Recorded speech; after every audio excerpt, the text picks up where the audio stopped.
12 years of war across the Silk Road. General Wei Liang of the Han. General Marcus Antonius of the Iron Legions. They no longer fought for empire. They fought to end something unfinished. They met on the plain of Talus.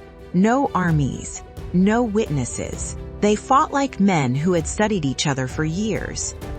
Every strike met its answer, until both blades found flesh. And the world broke. Marcus woke in silk. Wei Liang's face stared back at him. Wei woke in iron.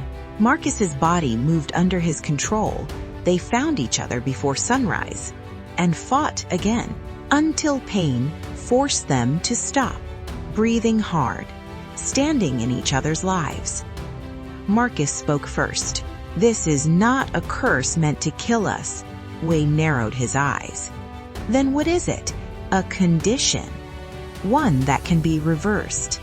In Rome, we had physicians who studied beyond wounds. There were rumors of a healer beyond the trade routes, one who restores what has been displaced." Wei studied him. "You expect me to trust your solution? I expect you to prefer it over this." Silence. "Then we find this healer." It took months. Across deserts, through ruined cities, along broken trade paths. They asked scholars, priests, survivors. Most gave them nothing. Some laughed, some warned them. Until one old merchant spoke. "There is someone, not on any map. She does not heal wounds. She restores what has been displaced." "Where?" The man pointed east. "Between life and death. She waits. She does not heal wounds. She restores what has been displaced." They met her, and she knew immediately to break the curse. You must first understand the bond. 5 flowers, 5 gods, 5 trials before you can be whole again. Their search led them to the Mountain of Echoes.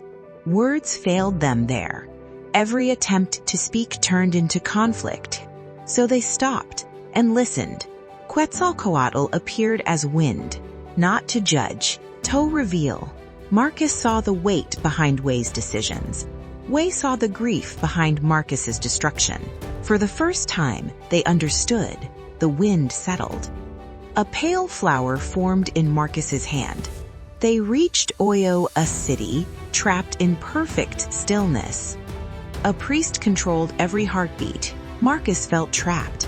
Wei felt overwhelmed. They adapted. Marcus learned restraint. Wei learned decisive action. Together, they broke the rhythm. Shango appeared. A second flower formed. In Varanasi, time had stopped. A devotee held a perfect moment forever. Marcus tried to break it. Wei chose to understand it. They honored the dead, accepted change. Movement returned. Shiva resumed the dance. A third flower appeared. In Izumo, 2 identical storms raged. No logic could separate them. Marcus acted first. He protected Wei without hesitation. Wei did the same. Neither spoke of it, but something had changed. Susanoo revealed the truth. A 4th flower fell. They returned to Talus. A false sun erased memory. They stood together. They remembered each other. They accepted each other. The light collapsed. Ra appeared. A final flower formed.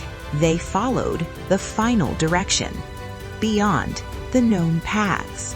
Into a quiet valley where sound felt distant. She was already there. The healer looked at them once. "You found all 5.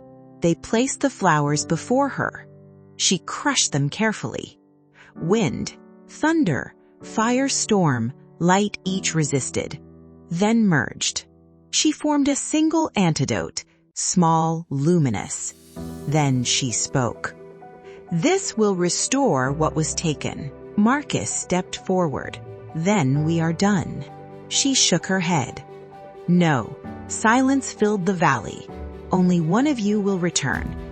They stepped away from her. No anger remained. no rivalry. Marcus spoke. You have more beyond this. Wei shook his head. So do you, Marcus replied. I had war. You have continuity. Wei's voice hardened. You are deciding for me. Marcus placed the antidote in his hand. I am ending what I started.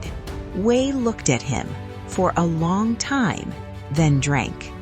Wei woke on the plain of Talus, in his own body, alive. He stood slowly, then turned. Marcus lay still. No breath, no movement. Wei knelt beside him. He did not speak. The sky changed. 5 forces appeared. Not separate. Together. Quetzalcoatl, Shango, Shiva, Susanoo. Ra. They spoke as one. He chose another over himself. That carries weight. The wind lifted Marcus. Thunder restored his pulse. Fire reignited his body.